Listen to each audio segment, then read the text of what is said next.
Hello, welcome back to my channel Daisy English classes. आप सभी का एक बार फिर से स्वागत करते हैं हम अपने YouTube channel Daisy English class पे। ठीक है, तो आज की क्लास में मैं फिर आप लोगों के लिए प्रैक्टिस सेट लेकर के आया हूँ आर्टिकल्स का।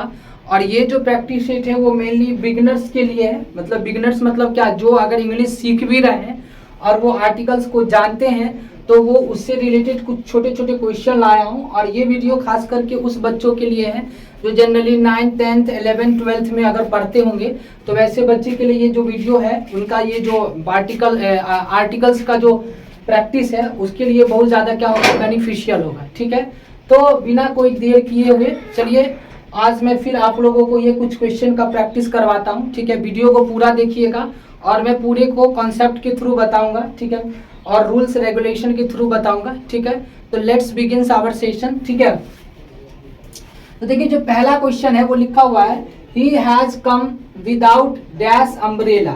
ठीक है, तो आपको आर्टिकल्स इसमें भरना है, या तो ए भरना है, या तो एन भरना है, या तो क्या भरना है, द भरना है।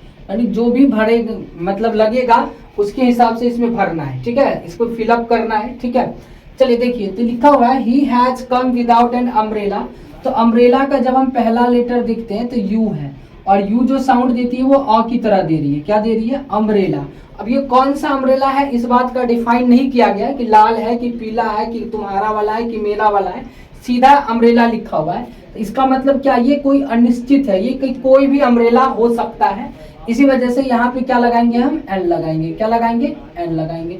अगर आप लोग भी जानते हैं तो कमेंट करके बताना कि क्या है, सही है कि गलत है। अगला, dash Ganga is dash sacred river. देखिए मैंने आपको बताया था कि किसी भी नदियों के नाम के पीछे, किसी भी ओशियंस के नाम के पीछे, किसी भी सीज के नाम के पीछे हमेशा क्या लगता है? द लगता है। क्या लगता है? द लगता है। तो इसके पीछे क्या लगेगा? द गंगा। क्या लगेगा? The Ganga is a sacred river. The Ganga is अ, यहाँ पे क्या लगेगा? अ, क्योंकि ये जो रिवर की वजह से यहाँ पे ए लगेगा। रिवर की वजह से क्या लगेगा? ए। और ये जो है ये एडजेक्टिव है। ये क्या है? एडजेक्टिव है। रिवर कोई सा भी हो सकता है, लेकिन गंगा यहाँ पे डिफाइन कर दिया गया। इसके पीछे द और इसके पीछे क्या लगेगा? ए लगेगा। ठीक है, अच्छा, तब the Ganga is a sacred river. देखिए अगला है she is dash most beautiful girl. क्या देखिए मोस्ट, ये जो मोस्ट है ना वो एक्चुअली में सुपरलेटिव डिग्री है। आप लोग अगर जानते हैं तो बताइए। सुपरलेटिव डिग्री जैसे गुड, बेटर, बेस्ट होता है, उसी तरीके से ब्यूटीफुल, मोर ब्यूटीफुल और मोस्ट ब्यूटीफुल होता है। क्या होता है? ब्यूटीफुल, मोर ब्यूटीफुल और मोस्ट ब्यूटीफुल होता है। इसी वजह से यहाँ पे जो है ना, ये सुपरलेटिव डिग्री होने की वजह से यहाँ पे क्या लगेगा? द लगेगा। क्या लगेगा?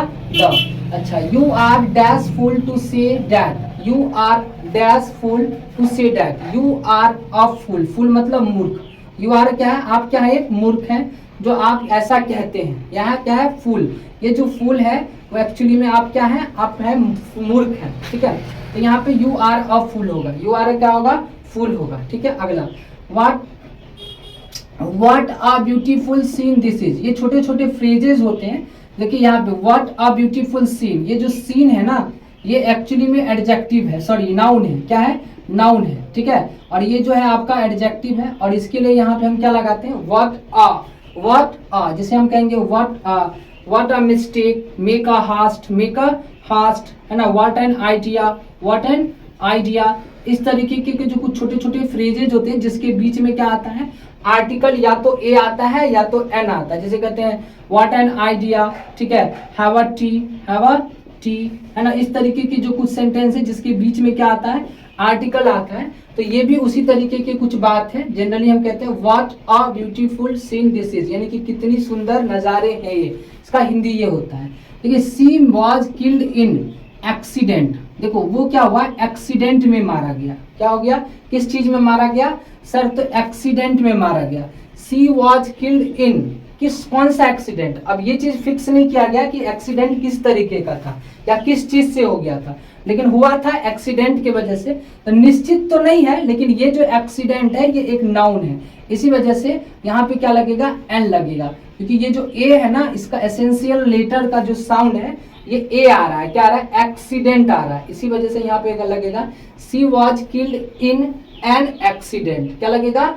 She was killed in an accident. ठीक है, नेक्स्ट, अगला क्वेश्चन है dash pen is mightier than dash sword. अब देखो यहाँ पे थोड़ा सा, ये वैसे तो कंपैरेटिव डिग्री है ना, वैसे क्या है, कंपैरेटिव डिग्री है, लेकिन यहाँ पे कंपैरिजन किया गया है। क्या किया गया है? कंपैरिजन, कि जो पेन है ना, पेन वो क्या होती है, सॉर्ड से ज्यादा पावरफुल होती है। यानी कि जो पेन होती है वो तलवार से ज्यादा पावरफुल होती है। क्या होती है?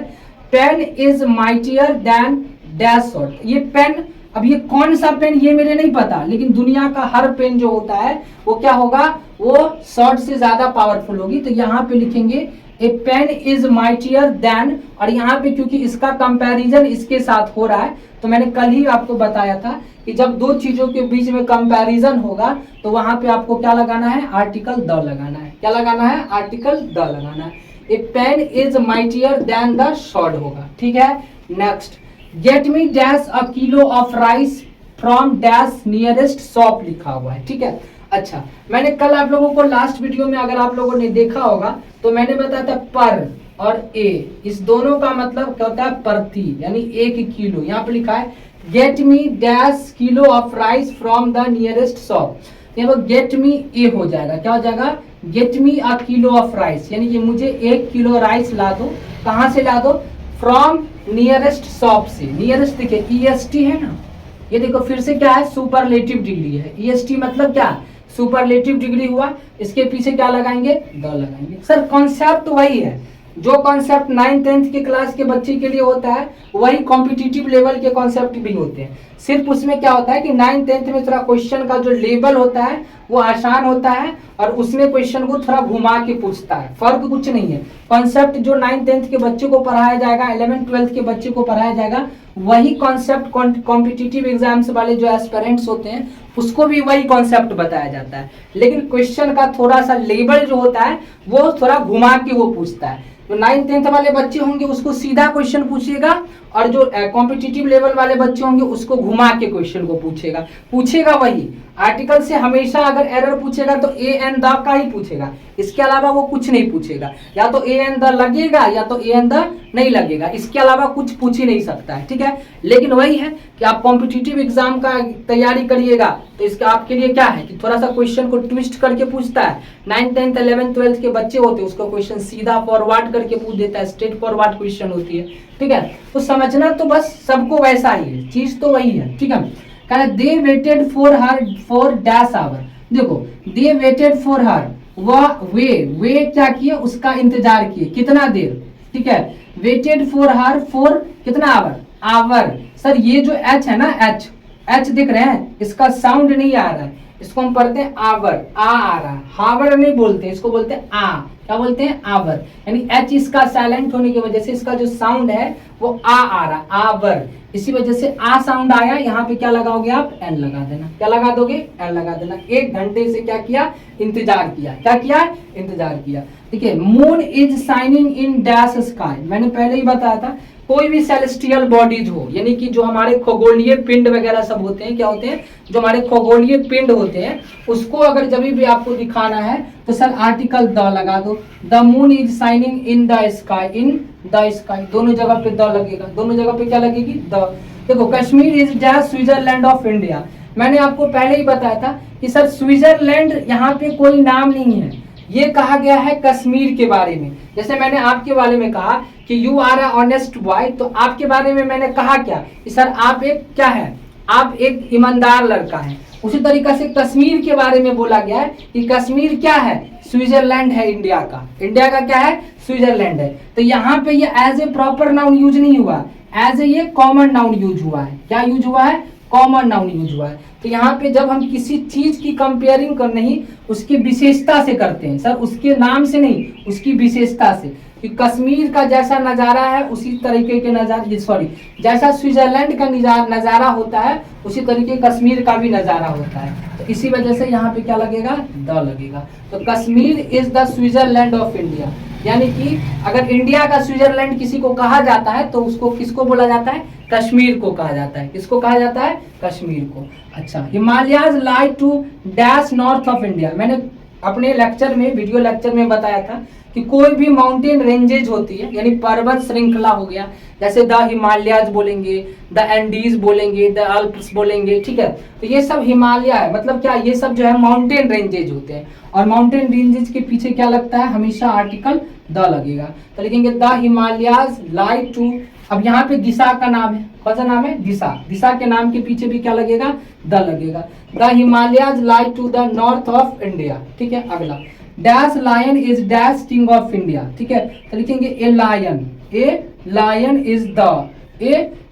Is the king of west, यानी कि जो शेर होते हैं, या फिर यहाँ पे दोनों जगह द भी लगा दो, the lion is the king of west, यानी जो लायन होते हैं वो सारे जानवरों का क्या होते हैं, राजा होते हैं। जो लायन होते हैं वो सारे जानवरों का क्या होते हैं, राजा होते हैं, ठीक है।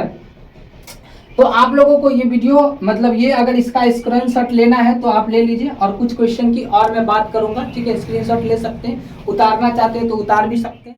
तो नेक्स्ट क्वेश्चन की फिर से बात करते हैं। लिखा हुआ है dash aeroplanes can fly very fast. देखिए यहाँ पे सबसे पहले aeroplanes can fly very fast. अब यहाँ पे एरोप्लेन्स लिखा है तो बहुत बच्चा क्या करेगा कि द एरोप्लेन्स लगा देगा। आप हमको ये बात बताइए कि दुनिया का हर एरोप्लेन जो है वो उड़ तो सकता ही है, इसमें तो कॉमन तो कोई बात नहीं है, मतलब कि कोई ये जो है कोई स्पेसिफिक बात तो नहीं है। और आपको मैंने बताया था कि द तो यहाँ पे किसी हालत में नहीं लगेगा क्योंकि ये ऑलरेडी प्लूरल है, ठीक है। तो द एरोप्लेन्स कहने की भी जरूरत नहीं है। और यहाँ पे एरोप्लेन्स इस वजह से नहीं लगेगा क्योंकि ए और सॉरी यहाँ पे जो ए और एन इस वजह से नहीं लगेगा क्योंकि ए और एन जो है वो हमेशा लगता है सिंगुलर काउंटेबल नाउन के साथ। किसके साथ लगता है, सिंगुलर काउंटेबल नाउन के साथ जो है ना ए और एन लगता है। और ये क्या आपको सिंगुलर नजर आ रहा है, ये तो सिंगुलर तो है ही नहीं, ये तो लिखा एरोप्लेन्स, एरोप्लेन्स मतलब एक से ज्यादा।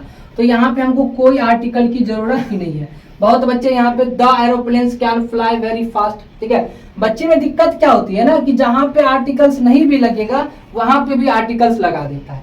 अभी ऐसा जरूरी है कि हर बार आर्टिकल लगी जाए, कभी कभी ऐसा भी होता है कि आर्टिकल्स नहीं भी लगे, ठीक है। लिखा है dash books you gave me are very interesting. अब देखो यहाँ पे बच्चे को प्रॉब्लम क्या होती है, यहाँ पे बच्चे को प्रॉब्लम ये होगी कि यहाँ पे बुक्स लिखा है तो बुक्स देख करके तो वो ए और एन तो नहीं लगाएगा क्योंकि ये है क्या, प्लूरल, प्लूरल के साथ ए एन और एन तो नहीं लगेगा। लेकिन बच्चे के दिमाग में ये आएगा कि सर यहाँ पे द भी तो नहीं लग सकता क्योंकि ऊपर वाला में आपने तो द नहीं लगाया है ना। देखिए ये जो ऊपर वाले में द नहीं लगाने का रीजन था क्योंकि ये जो एरोप्लेन है किसी स्पेसिफिक एरोप्लेन की बात नहीं बोल रहा है, ये कोई सा भी एरोप्लेन की बात बोल रहा है। इसी वजह से यहाँ पे आर्टिकल की जरूरत ही नहीं थी हमको। लेकिन यहाँ पे आर्टिकल की जरूरत है क्योंकि ये प्लूरल तो है, लेकिन यहाँ पे कह रहा है कि बुक्स यू गेव मी, यानी कि उस किताब की बात हो रही है, उस किताब की बात हो रही है जो आपने मुझे दिया था। आपने मुझे क्या किया था, दिया था। तो ये बुक अपने आप में खास होगी कि नहीं, चाहे एक रहे या एक से ज्यादा रहे, खास है कि नहीं खास है, कि मतलब उस किताब की बात हो रही है जो आपने मुझे क्या किया था, सर दिया था। तो दिया था मतलब कि खास हो गया, इसी वजह से यहाँ पे आर्टिकल क्या लगेगी, the books you gave me are very interesting होगा, ठीक है। Next, I love truth and honesty. अब बताओ क्या आप ट्रूथ को देख सकते हो सर, सर आप ऑनेस्टी को देख सकते हो सर, नहीं देख सकते, किसी भी चीज को नहीं देख सकते। तो जो चीज नहीं दिखता है उसके पीछे आर्टिकल की कोई जरूरत नहीं है, ठीक है। ना तो ट्रुथ के पीछे कोई आर्टिकल और ना ऑनेस्टी के पीछे कोई आर्टिकल, यहाँ पे आर्टिकल नहीं लगेगा, ध्यान रखना है। देखिए फिर से मैंने ऐसा क्वेश्चन एक और पहले बताया था, Ahmedabad is Manchester of India. जैसे मैंने कहा था क्या कि Kashmir is the Switzerland of India, उसी तरीका से Ahmedabad is the Manchester of India. यानी इंडिया का मैनचेस्टर किसको बोला जाता है, अहमदाबाद को। इंडिया का स्विट्जरलैंड किसको बोला जाता है, कश्मीर को। तो जब किसी के नाम से उसके गुण की पता चले तो उसके पीछे क्या लगाएंगे, द लगाएंगे। यहाँ पे कोई नाम नहीं है सर, ये as a common noun use हुआ है, इसी वजह से यहाँ पे द लगेगा, ठीक है। Next, Russia is dash great country. Russia क्या है, एक बहुत ग्रेट कंट्री है। कंट्री तो कोई भी हो सकता है, लेकिन रसिया दिया है, रसिया के नाम के पीछे द नहीं लगता है क्योंकि रसिया नाम अपने आप में खास है, इसी वजह से यहाँ पे सिर्फ ए लगेगा। Russia is a great country, ठीक है। वी ड्रिंक ए वाटर बोलते हैं क्या, वी ड्रिंक ए वाटर, एक पानी पीते हैं आप, कभी नहीं पीते सर। वाटर अनकाउंटेबल नाउन है और अनकाउंटेबल नाउन के पीछे आर्टिकल नहीं लगेगा, अनकाउंटेबल नाउन के पीछे आर्टिकल नहीं लगता है। I hope to be dash, ठीक है। आई होप टू बी क्या करूं, मैं आशा करता हूं कि मैं क्या बनूं, क्या बनूं सर, एक इंजीनियर बनूं। इंजीनियर अपने आप में नाउन है, और ये जो ई है अपने आप में एक वॉवेल साउंड दे रहा है, इसीलिए क्या लगेगा सर, an. I hope to be an engineer, ठीक है। अच्छा, ही बिहेव्स लाइक, वो किसकी तरह बिहेव करता है, लाइक अ फूल, मतलब मूर्ख की तरह, लाइक अ फूल, यहाँ पे ये इस लाइक अ फूल लगेगा, लाइक अ फूल। अच्छा, don't trust that fellow, he is dash liar, यानी उस आदमी पे विश्वास मत करो, फेलो मतलब इंसान, उस आदमी पे विश्वास नहीं करो क्योंकि वो क्या है सर, वो झूठा है, ही इज अ लायर, वह झूठा है, he is a liar. Next देखिए, कह रहा है his son is dash genius, उसका जो बेटा है वो क्या है, जीनियस है, his son is a genius, his son is a genius, यानी उसका बेटा, किसका बेटा, किसी का भी बेटा है, क्या है लेकिन जीनियस है, ठीक है। अगला, gold is dash precious metal, gold क्या है सर, एक प्रीशियस मेटल है, गोल्ड जो है वो क्या है, एक प्रीशियस मेटल, यानी गोल्ड के बारे में बताया कि एक बड़ा ही प्रीशियस, तो गोल्ड इज लिखेंगे, gold is a precious metal, ठीक है। अगला, फॉल्सहुड अपने आप में एब्स्ट्रैक्ट नाउन होती है, और एब्स्ट्रैक्ट नाउन से पहले कोई भी आर्टिकल नहीं लगता है जनरल सेंस में, तो ये जनरल सेंस ही है, फॉल्स इज ऑडियस, है ना। Wisdom is dash gift of haven, ठीक है, विजडम जो है वो एक खास गुण होता है, किसका, ईश्वर का, हेवन मतलब यहाँ पे ईश्वर कह सकते हैं, विजडम माने बुद्धिमानी, तो ये खास चीज हो गई ना, तो यहाँ पे लगेगा द। और वैसे भी आपके पीछे अगर ऑ लगा रहे और सॉरी ऑफ लगा रहे और ऑफ के बाद कोई नाउन रहे, तो पहले भी नाउन रहे तो उसके पीछे द लगता है, द गिफ्ट ऑफ हेवन लगाएंगे, ठीक है। अच्छा, यहाँ पे आप किसकी बुद्धिमानी की बात हो रही है, द विजडम ऑफ सोलोमन, यानी किसी खास आदमी की बात हो रही है, इसलिए यहाँ पे क्या भी लगेगा, द लगेगा। The wisdom of Solomon is famous, यानी किसकी बुद्धिमानी प्रसिद्ध है, तो सोलोमन की बुद्धिमानी क्या है, प्रसिद्ध है। तो ये कुछ क्वेश्चन थे जो जनरली आप अगर बेसिक से कुछ जानना चाहते हैं तो बेसिक से भी जानने वाले के लिए ये इंपॉर्टेंट वीडियो है, ठीक है। और जो बच्चे, वैसे बच्चे जो सीबीएसई या फिर बिहार बोर्ड किसी भी स्कूल में तैयारी कर रहे हैं, किसी भी बोर्ड से तैयारी कर रहे हैं, तो सारे बोर्ड के लिए, चाहे बिहार बोर्ड हो, यूपी बोर्ड हो, क्वेश्चन का जो लेवल रहता है, खास करके जो बोर्ड एग्जाम्स में होते हैं और आर्टिकल्स में जो बोर्ड का जो क्वेश्चन होता है वो इसी लेवल का रहता है, इससे कोई ज्यादा हाई नहीं रहेगा, क्योंकि आप कॉम्पिटिटिव एग्जाम्स की नहीं तैयारी कर रहे हैं जो वो क्वेश्चन को ट्विस्ट करके घुमा करके पूछेगा, ठीक है। तो वीडियो को पूरा का पूरा देखिए, इंपॉर्टेंट क्वेश्चन है, और मैं इसी तरीके से हर चैप्टर को पढ़ाने के बाद उससे रिलेटेड 20, 30, 40 क्वेश्चन जितना हो सके, ठीक है, वो आप लोगों को प्रैक्टिस के तौर पे लाया करूंगा, ठीक है। और आप वीडियो को पूरा देखिए और अपने दोस्तों में भी शेयर करिए। अगर आप चैनल पे नए हैं तो चैनल को सब्सक्राइब भी करिए और वीडियो को लाइक भी करिए। Till then take care, bye bye.